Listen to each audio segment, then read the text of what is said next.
Sí, profesor. Sí, profesor. Ya, bien. Entonces, bienvenidas estudiantes a la segunda parte de esta clase de hoy día 21 de diciembre. Comienza el verano, estamos con pandemia. Empezamos nuestra segunda parte de la clase. Espero que les haya ido bien con el texto. Me parece que era interesante leerlo porque está hecho para educadoras de párvulo y entonces me parecía a mí que era un texto importante que lo miraran, ¿m? Y que ya saben dónde está, ¿no? Con ese texto ustedes pueden encontrar más material en la hoja del ministerio, que hay mucho material allí que puede ayudarles a su labor como educadoras de la primera infancia, ¿eh? Bien, entonces, ¿alguna pregunta específica de todo lo que hemos visto? ¿Alguna cosa que quieran aclarar? Yo encantado. Así que, por favor, antes de que yo comience a hablar sobre esta otra parte de la clase, usted me dice.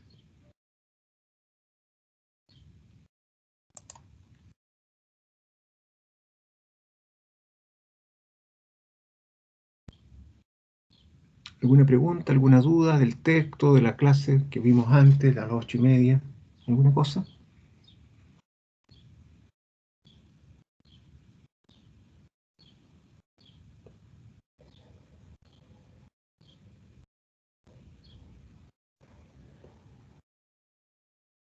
No, no hay dudas ni preguntas. Bueno, entonces comienzo.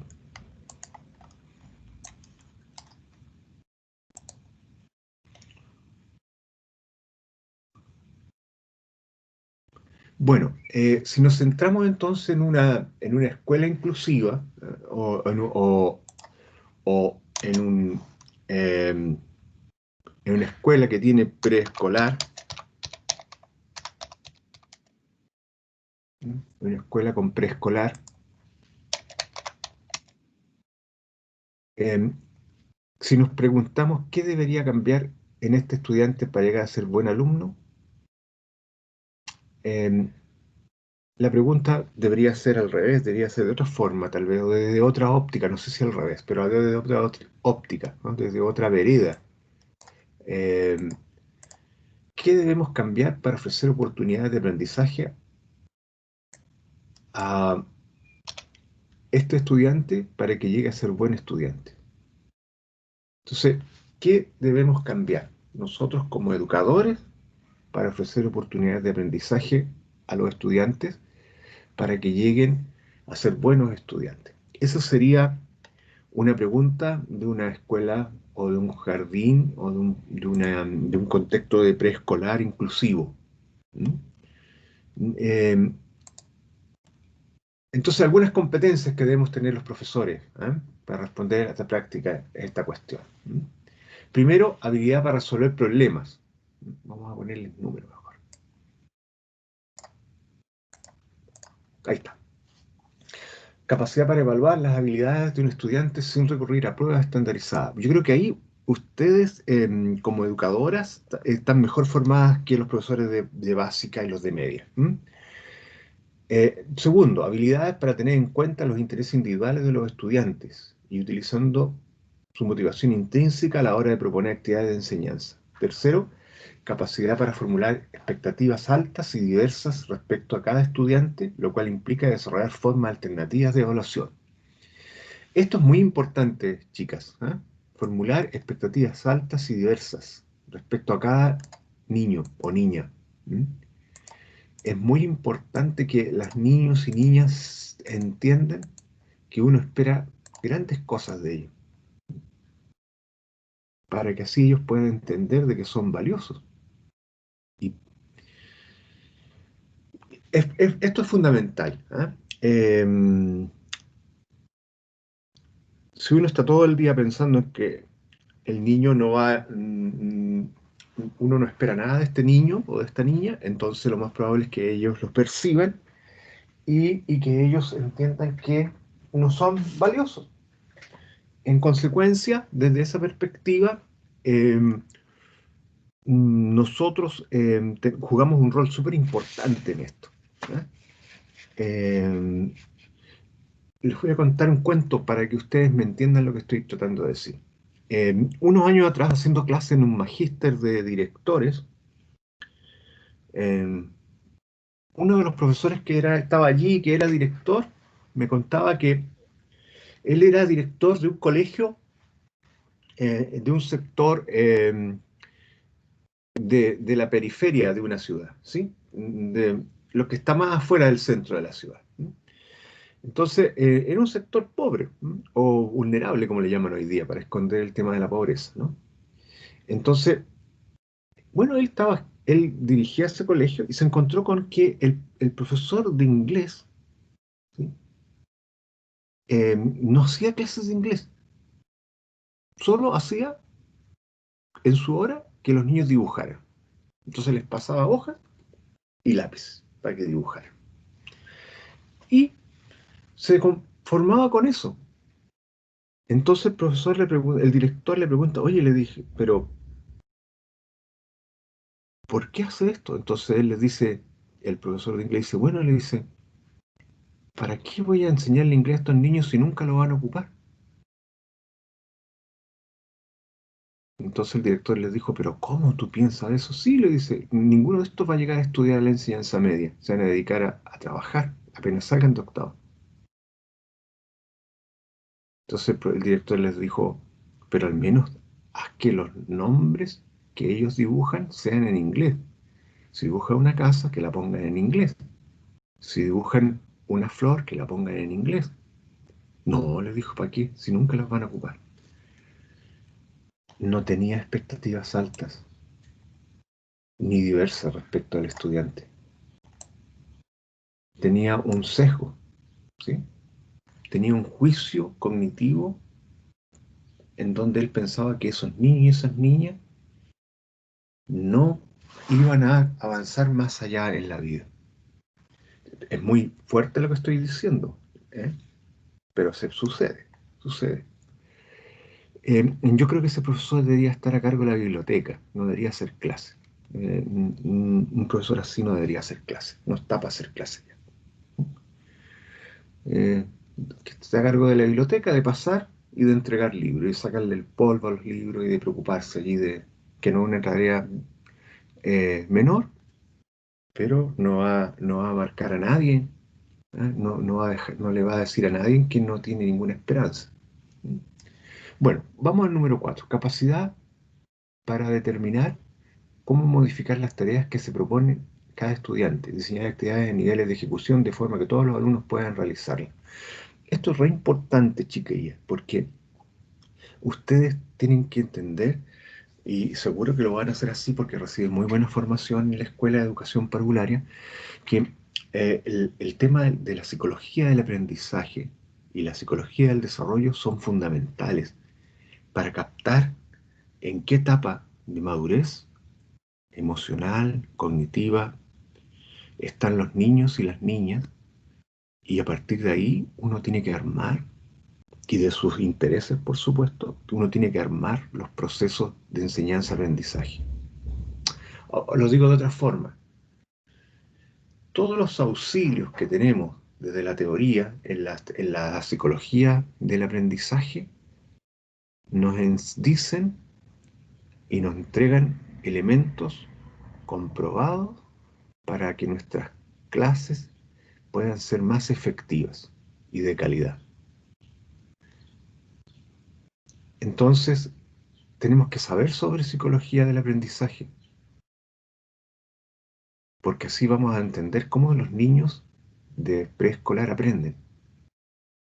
No es solo pura intuición o observación, o digámoslo de claramente, puro ojo. Hay que leer para poder entender cómo los niños y las niñas en esa edad, entre los 3, 4, 5 años, cómo los niños y las niñas aprenden, ¿sí? Pero también hay otro elemento que tiene que ver con la psicología del desarrollo, que también está en los libros. ¿Mm? Hay manuales como el Papalia, por ejemplo. ¿Mm? Bueno, allí se explica claramente cómo se aprende, ¿sí? Y cómo los niños se desarrollan, ¿sí? Y, y cómo los niños a cierta edad tienen procesos de desarrollo. y qué uno puede ver con mayor o con menor claridad de acuerdo al proceso de desarrollo en el cual los niños y las niñas están. Claro, de acuerdo a la edad, los niños tienen procesos madurativos, ¿sí? Bueno, la psicología del desarrollo nos entrega esos elementos, ¿sí? Entonces, con esos elementos nosotros podemos mirar las tareas que proponemos y, si no nos resultan, modificarlas, adecuarlas al desarrollo y al aprendizaje. Bien, chicas, ¿preguntas?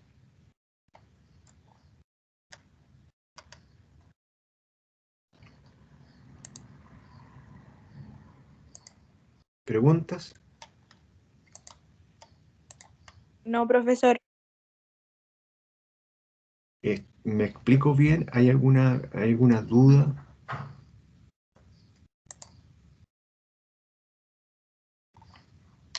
Se explica súper bien.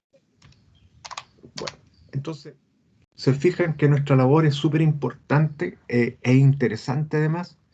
Em, y claro, lo que tenemos que lograr ahora es que se nos pague cada vez mejor, para que sea todo equiparado, ¿eh?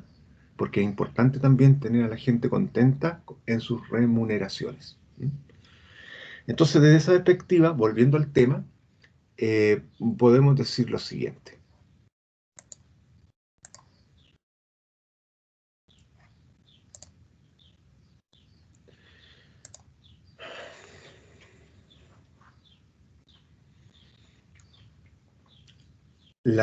Desde un análisis de género, eh, desde un análisis de género, eh, todo esto lo que hemos dicho, ¿sí? Em, tenemos que tener claridad que se cruza con otros ejes de ordenamiento social, como por ejemplo la clase, el origen étnico, la nacionalidad, el estatus migratorio y de ciudadanía, la orientación sexual, la discapacidad. Entonces, em, nosotros, ¿sí? Em,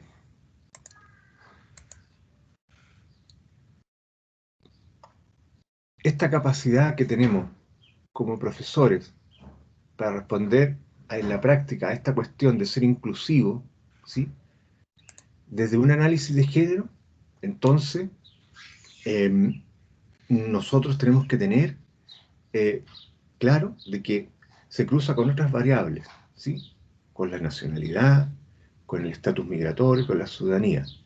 Entonces, todas estas capacidades y aptitudes atribuidas a las mujeres y a los hombres varían de una sociedad a otra sociedad, de una época a otra. Y ello significa que no están establecidas por la biología, que sino más bien que su determinación es social. Bueno, entonces, desde el marco de la buena enseñanza, el género, ¿sí? Es una construcción cultural que va cambiando y está situado históricamente. Cuando hablamos de género, nos referimos a estructuras sociales que señalan lugares diferenciados para las mujeres y los hombres, que cambian y se restablecen frecuentemente y son por ello transformables y flexibles. Entonces usted comprenderá que cuando usted está en la sala de clase, ¿sí? Y cuando tiene a niñitas y a niñitos, ¿sí? Los comportamientos y los procesos que usted genera en esa sala de clase, ¿sí? Desde esta perspectiva, desde las perspectivas de tener competencias para responder a la práctica de una escuela inclusiva, ¿sí? Eh, tiene que tener en cuenta también esta dimensión de ser hombre o ser mujer, ¿sí? Y tener en cuenta además que lo que usted les dice a los niñas y también lo que usted les dice a los niños va cambiando de acuerdo al contexto y a la época en la cual nosotros estamos viviendo. ¿sí? Si uno piensa cómo era entendido un niñito en los años 70 y cómo era entendido un niño en los años 2020, hay una distancia enorme, enorme, que eh, nos hace ver un cambio en el enfoque y en la manera de entender a los niños y a las niñas. Hoy, por ejemplo, la expresión de las emociones siempre ha estado más ligado a los procesos educativos que reciben las niñas. Hoy día, en cambio, expresar emociones es visto que es de igual forma para niños y para niñas. En mi época, por ejemplo, un niño no podía llorar, o sí podía, pero no era visto bien, porque los niños no lloran. Hoy día, en cambio, eso está superado. No sé si en todos los contextos socioculturales, pero hoy día que un niño llore en público da lo mismo. En mi época, si uno se caía y se rompía las rodillas, tenía que tratar de aguantarse porque era un niñito hombre.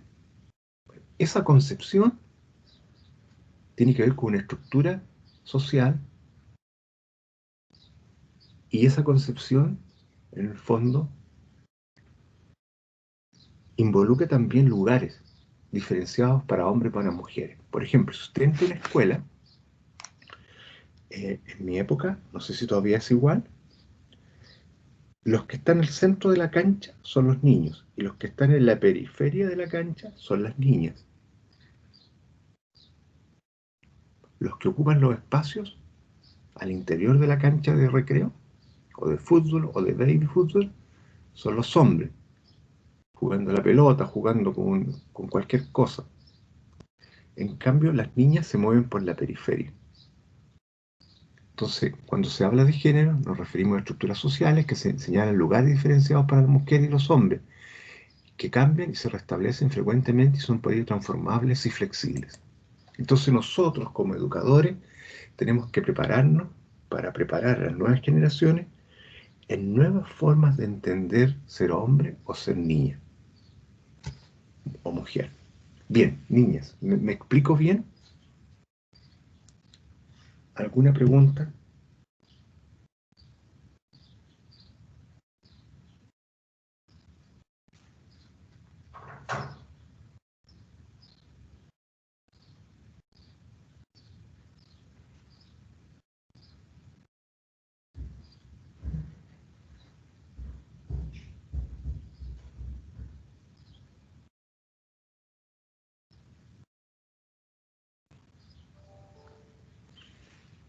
¿Preguntas, chicas y chicos?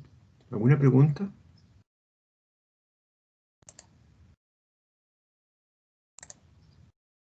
Mm, ¿Alguna duda? Díganme.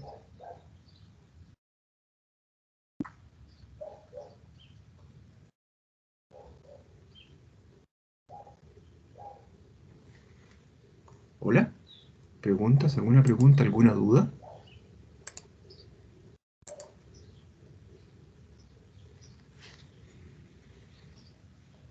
No, profesor, por lo menos yo no sé. ¿Se entiende bien? ¿Sí? ¿Se entiende bien la importancia, esto último, en relación a las competencias para los profesores deben tener para poder responder a la práctica a esta cuestión de una escuela inclusiva?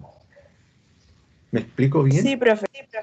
Ya, perfecto. Entonces, mire, la Ley General de Educación 20.370 dice lo siguiente, dice, la educación es el proceso de aprendizaje permanente que abarca las distintas etapas de la vida de las personas y que tiene como finalidad alcanzar su desarrollo espiritual, ético, moral, afectivo, intelectual, artístico, físico, mediante la transmisión y el cultivo de valores, conocimientos y destreza. Está muy bonito todo eso que dice, ¿eh? Y está ahí, ¿eh? Separar un poco aquí. Entonces mire lo que dice. La educación es un proceso de aprendizaje permanente.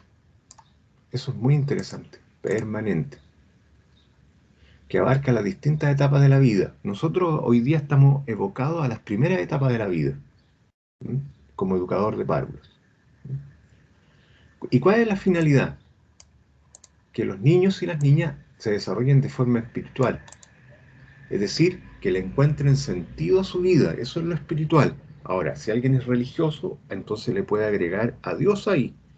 Si no es religioso, por lo menos buscar que los niños le encuentren sentido a lo que hacen, eso es lo espiritual. En lo ético, en lo moral. Lo ético se refiere a los principios, a los grandes principios que organizan la vida de las personas y que hacen que la sociedad tenga grandes directrices. Lo moral se refiere a cómo uno actúa.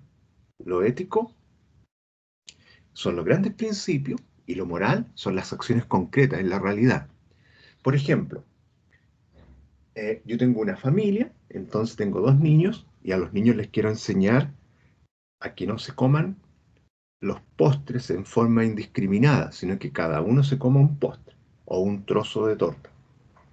Entonces, les tengo que decir que la torta o el postre es un postre para cada uno, porque eso es lo que corresponde, un principio ético, ¿sí? De equidad. La moral, entonces, es que cada niño tome ese postre y se lo coma, que coja el postre y se lo coma, el que le corresponde a él, no el del hermano. No sé si me explico, ¿sí? Entonces, el principio es que los postres es uno para cada uno. Lo moral, la acción, es que cada uno tome lo que tiene que tomar. Entonces, lo ético ilumina, lo moral son las acciones concretas cuando uno actúa, ¿sí? Por ejemplo, yo estoy en la esquina y veo que viene una abuela, o una abuelita como decimos aquí, y va a pasar la calle con su bastón. Yo voy y me pregunto, ¿qué debo hacer? Si tengo un principio ético positivo, digo, debo hacer el bien. Entonces, ¿qué es lo que hago moralmente? Voy, la tomo del brazo y la cruzo la calle. Eso es lo moral. Bueno, eso es lo que debería enseñarlo la educación, eso debería aprenderse en la escuela, en el jardín. También tiene que ver con lo afectivo, lo intelectual, lo artístico, lo físico. Nosotros estamos aquí, si usted se fija, estamos aquí atrapados. Aquí.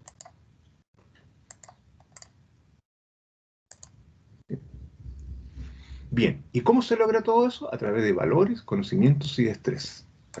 Bien, chicas, ¿preguntas?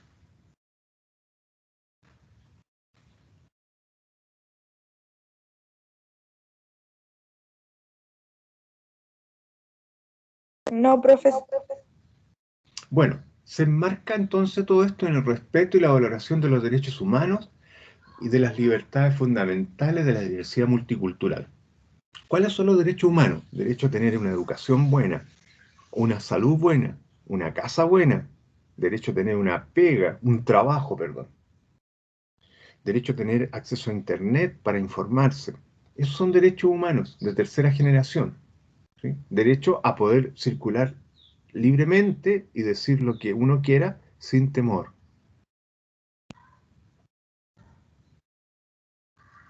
Y fíjese lo que dice acá, de la diversidad multicultural, de la paz y de nuestra identidad nacional, capacitando a las personas para conducir su vida en forma plena, para convivir y participar en forma responsable, tolerante, solidaria, democrática, activa en la comunidad y para trabajar y contribuir en el desarrollo del país.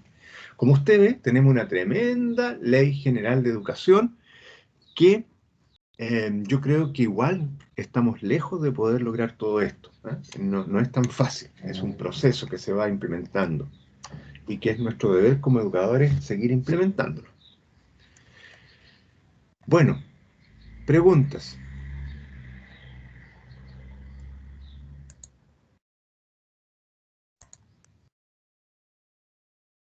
¿Preguntas?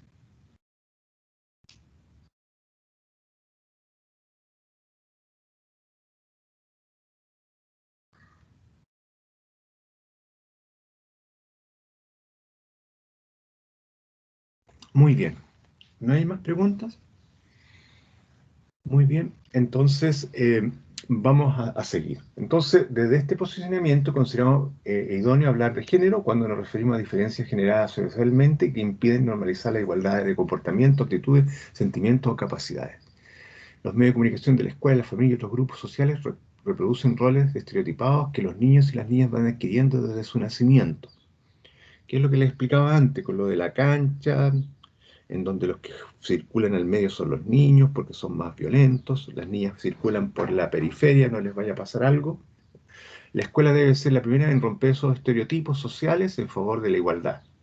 Entonces la escuela tendrá que enseñar y desarrollar en el alumnado competencias culturales para convivir en contextos multiculturales. Bien, ¿preguntas, chicas? ¿Alguna pregunta?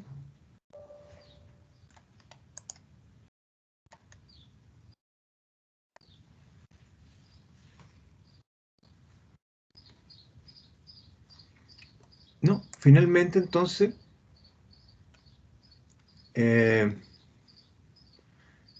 un elemento clave de este estudio ha de ser la recreación de la identidad de género a lo largo del proceso migratorio, entendiendo que como las relaciones de género preexisten, condicionan la migración, pero también se ven transformadas por esta. Claro, porque en el fondo, cuando ustedes salgan a trabajar, se van a encontrar con muchos hijos de migrantes, ¿sí? Y entonces los roles femenino-masculino no solo van a ser los roles femeninos y masculinos que uno entiende desde ya, desde nuestra propia cultura como chilenos, como autóctonos de este país, sino que también habrá que estar abiertos para ser inclusivos a una manera de entender los roles femeninos y masculinos que tienen las distintas culturas de las familias a las cuales vamos a atender. Entonces, desde esa perspectiva, nuestro trabajo cada vez va siendo más demandante, más exigente. Bien, chicas, ¿preguntas?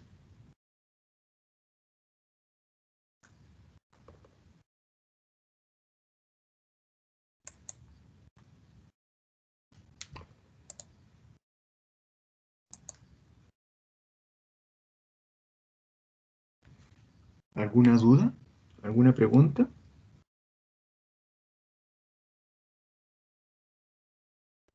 No, profesor, está todo claro. Está todo claro. Muy bien, pues entonces vamos a dejar hasta aquí esta segunda parte y voy a detener la grabación